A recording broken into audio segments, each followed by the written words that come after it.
بسم اللہ الرحمن الرحیم۔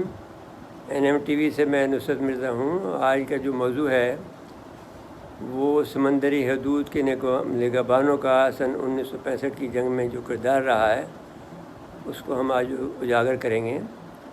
1947 سے لے کر 1965 تک پاک بحریہ نے روز رات دن کی محنت کے باعث اپنے آپ کو ایک بحری قوت کے طور پر منظم کیا تھا۔ جدید ساز و سامان کے اصول کے علاوہ پاک بحریہ نے اپنے سپاہ کی تربیت پہ بھی بھرپور توجہ دی تھی، جس کا مظاہرہ پاک بحریہ نے 1965 کی جنگ میں کیا۔ 1 جون 1964 میں پاک بحریہ کی تاریخ میں ایک یادگار دن تھا۔ اس دن پاک بحریہ کی پہلی آبدوز بحری بیڑے کا حصہ بنی۔ اب یہ یاد رکھیں کہ اس پورے خطے کے اندر سب سے پہلے جو آبدوز ہمیں ملی وہ غازی تھی۔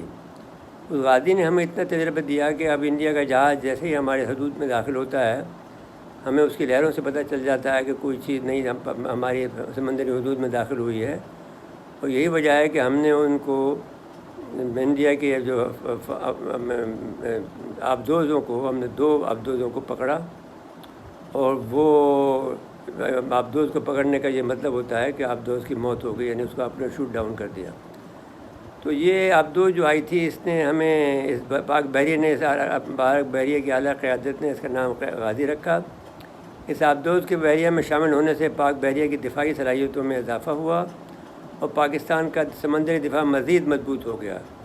غازی بھارتی بیڑے کے لیے موت کا پیغام سے کم نہیں تھی۔ طویل فاصلے تک سفر کرنے کی صلاحیت رکھنے والی یہ آبدوز پورے بھارت کے لیے کوئی ساحل کی آبدوز کی وجہ سے کوئی ساحل محفوظ نہیں تھا بھارت کا۔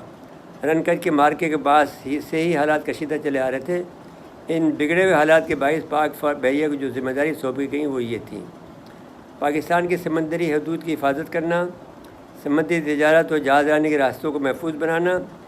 جب یہ کام کوئی بحریہ کرتی ہے تو یہ ایک قسم کی بلو واٹر نیوی ہو جاتی ہے، اور ہماری جو بحریہ ہے وہ بحر عدن سے لے کر آبنائے عدن سے لے کر اور کراچی تک جو ہے بلو واٹر نیوی ہے۔ وہ اپنے سمندری اور تجارت کے لیے جو تجارتی جہاز ہیں ان کی نگہبانی کر سکتی ہے، بلکہ دوسروں کی مدد بھی کر سکتی ہے۔ دوسرے تجارتی بحری جہازوں کی بھی حفاظت کرنا، بھارتی بحریہ کی نقل و حرکت کو محدود کرنا، مشرقی پاکستان میں جو اس وقت ہمارے ساتھ تھا بڑی فوج کی امداد کرنا، یہ تمام ذمہ داریاں نہایت اہم تھیں جن کو پورا کرنا ملکی دفاع کے لیے نہایت ضروری تھا۔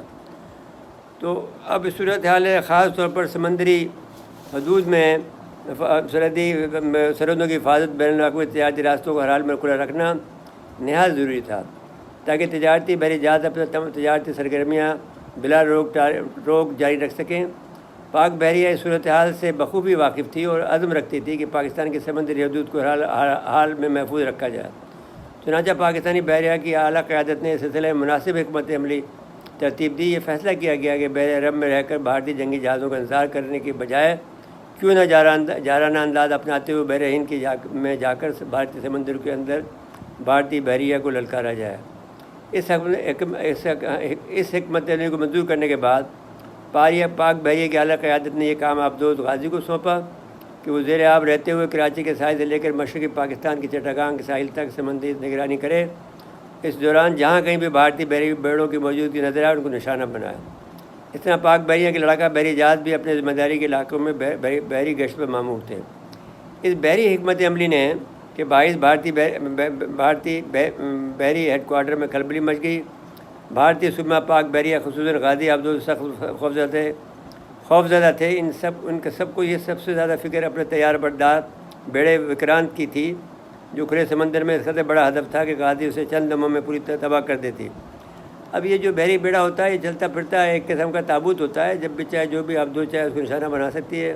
یہ پرانے زمانے کی بات ہے کہ جب وہ بحری بیڑے سے لوگ ڈرتے تھے، اب تو آبدوز نے اس کو بیکار کر دیا ہے، اور جس وقت امریکہ کے بارے میں بھی کہا جا رہا ہے کہ یہ چلتے پھرتے تابوت ہیں مرے ہوئے لوگوں کے۔ تو غازی اسے چندوں میں یوں تباہ کر دیتی کہ اپنے ہوائی جہازوں سمیت غرقاب ہو جاتا۔ چنانچہ بحریہ نے وکرانت کو 700 کلومیٹر دور جزائر انڈمان میں لے جا کر چھپا دیا۔ بحر ہند میں غازی کی موجودگی کے باعث کوئی بھارتی بحری جہاز سمندر میں نکلا ہی نہیں، صرف اس خوف سے کہ کہیں وہ سمندر میں نکلتے ہیں تو غازی کا نشانہ نہ بن جائے۔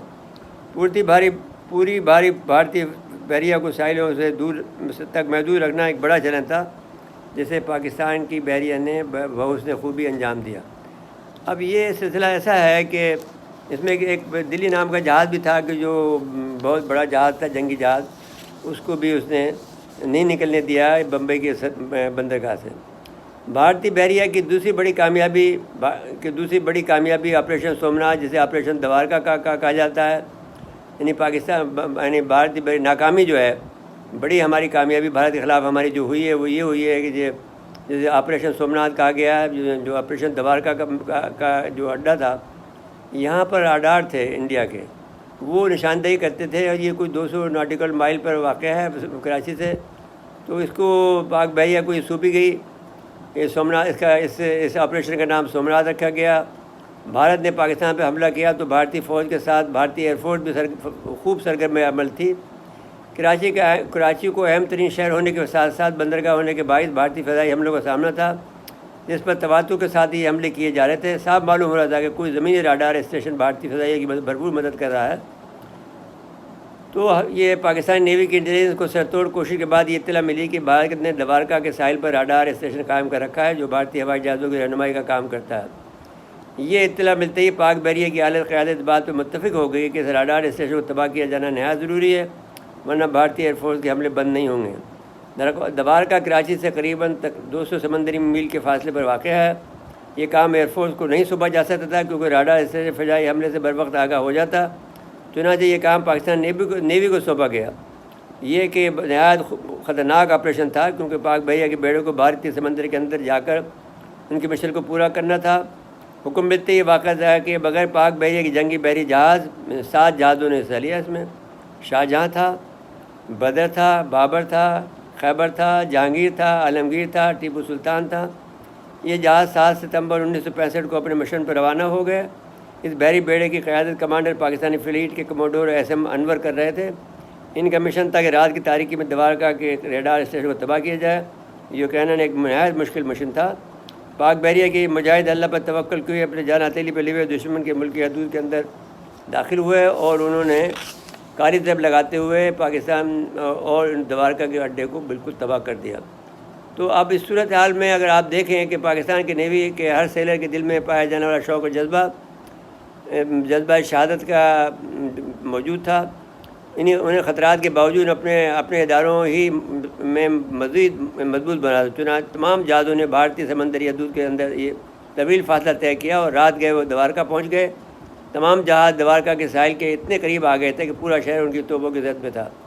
نصف شام کو وہ مرحلہ آن پہنچا جس کا سب کو انتظار تھا، جس کے حصول کے لیے اس قدر بڑا خطرہ مول لیا گیا۔ ٹھیک رات 12:26 پر فائر کا حکم ملا۔ ساتھ کے ساتھ جہازوں کی توپیں آگ اگلنے لگی۔ چند دموں میں دوارکا کا راڈار اسٹیشن اور اس سے ملک بھارتی بحریہ کا ہوائی اڈہ مکمل طور پر تباہ ہو گیا۔